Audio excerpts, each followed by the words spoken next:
तुम्हें वासुदेव पुकारो या गोविंद, कान्हा बुलाओ या देवकी नंदन। यूं तो तुम्हारे 108 नाम है, लेकिन मुझे सबसे प्यारा गोविंद नाम है। और देखने जाओ तो श्री कृष्ण भगवान को पूर्ण पुरुषोत्तम, पूर्ण अवतार भी कहा जाता है, क्योंकि वो 16 की 16 जो आध्यात्मिक कलाएं हैं उसमें माहिर थे, इसलिए उन्हें जगत गुरु भी कहा जाता है। और देखने जाओ तो नारायण के जो 2 अवतार थे, एक थे श्री राम और एक थे श्री कृष्ण, लेकिन दोनों में बहुत अंतर। एक मर्यादा में कैसे रहना है वो सिखाते हैं, और एक मर्यादा में कैसे रखना है वो सिखाते हैं। और आप श्री कृष्ण को पूरे डिटेल में और पूरे मन से अगर समझने जाते हो तो आपकी लाइफ में जितनी भी समस्या है उसका समाधान आपको हमारे सनातन धर्म से ही मिल जाता है।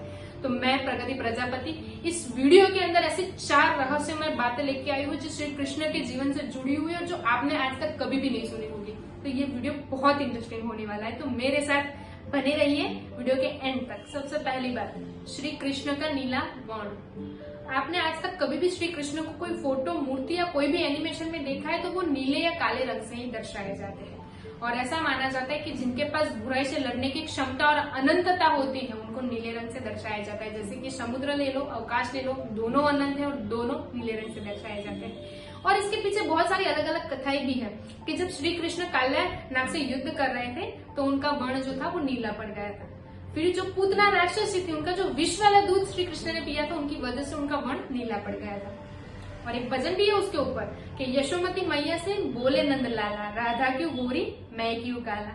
और मेरा पर्सनल ऐसा मानना है कि जब भी हम प्रार्थना करते हैं या मेडिटेशन करते हैं तो हमारी आंखें बंद होती है, और जब भी आंखें बंद करते हैं तो हमें क्या दिखाई देता है? अंधकार। और ये अंधकार काले रंग का होता है। तो ऐसा माना जाता है कि जब भी हम ये अंधकार में डूबते हैं और ये अंधकार ही हमें अनंतता तक ले जाता है, और ये अनंतता हमें श्री कृष्ण के परम धाम तक पहुंचाती है। तो काले रंग का और श्री कृष्ण का ये कनेक्शन था जो हमें योग योगेश्वर से मिलाती है। और ऐसा माना जाता है कि जो श्री कृष्ण की सच्चे दिल से भक्ति करता है उसको ही श्री कृष्ण नीले रंग में दिखाई देते हैं। दूसरी बात है श्री कृष्ण और एकलव्य की कहानी। अब एकलव्य को कौन नहीं जानता? श्री अर्जुन से भी श्रेष्ठ धनुर्धर था एकलव्य, लेकिन बहुत कम लोगों को ये पता है कि वो श्री कृष्ण के चचेरे भाई थे, यानी कि कुंती और वासुदेव के सगे भाई जो देवश्य थे उनका पुत्र था एकलव्य। लेकिन बचपन में ही वो जंगल में खो गए थे। उसके बाद हिरण्यधनु नाम के एक इंसान ने उनको गोद लिया था, उनका पालन पोषण किया था। और जरासंध और श्री कृष्ण का जो युद्ध हुआ था उसमें एकलव्य की मृत्यु हुई थी। और गुरु दक्षिणा में गुरु द्रोण को जो अंगूठा एकलव्य ने दिया था उसके बदले में श्री कृष्ण ने उनको वरदान दिया था कि तुम पुनर्जन्म लेके गुरु द्रोण का वध करोगे। और महाभारत के समय में पांचाल के राजकुमार के स्वरूप में जो धृष्टद्युम्न बन के आता है और गुरु द्रोण का वध करता है वो और कोई नहीं, एकलव्य ही था। तीसरी बात है श्री कृष्ण की मृत्यु कैसे हुई। अभी जैसे ही महाभारत खत्म हुई तो गांधारी देखती है कि उसके जो पुत्र था उनका पतन हो चुका था और पांडवों को राजपाट मिल चुका था। तो ये देख के शोकमग्न गांधारी श्री कृष्ण को श्राप देती है कि जैसे मेरे कुल का सर्वनाश हुआ वैसे ही तुम्हारे यदुवंश का भी नाश होगा। भगवान श्री कृष्ण तो परम परमेश्वर थे, उनको तो पहले से ही पता था कि नियति में क्या लिखा हुआ है। और ऐसा माना जाता है कि महाभारत जैसे ही खत्म हुआ उसके बाद 36 ईयर के बाद ही यदुवंश के नाश का प्रारंभ हो चुका था।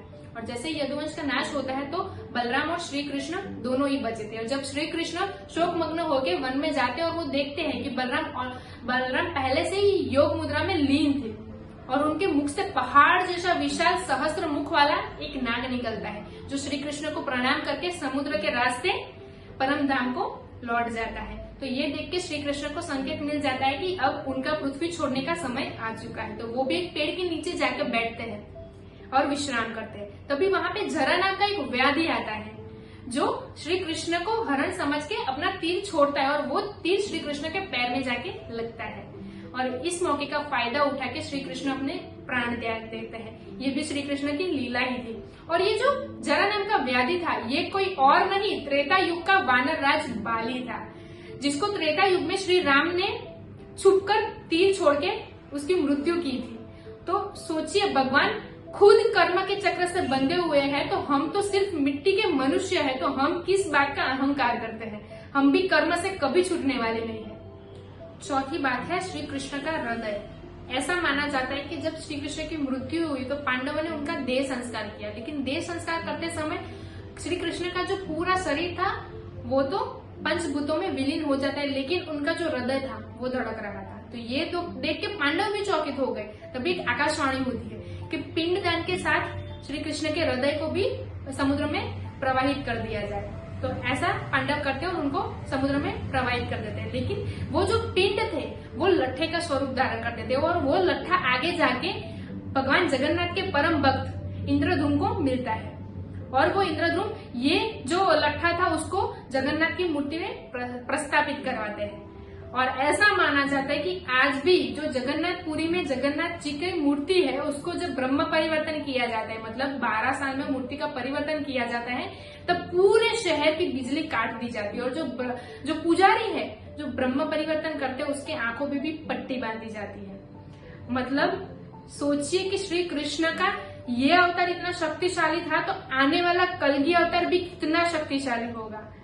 और आप देखने जाओ तो ये 4 रहस्यमय बातों में से हमें ये सीखने को मिलता है कि धर्म, सत्य और कर्म किसी को नहीं बख्शता।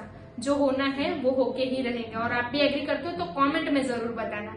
और आपको भी लगता है कि ये जो हमारे श्री कृष्ण थे उनकी ये सारी बातें लोगों को जाननी चाहिए, तो ज्यादा से ज्यादा लोगों में ये वीडियो शेयर कीजिए। राधे राधे।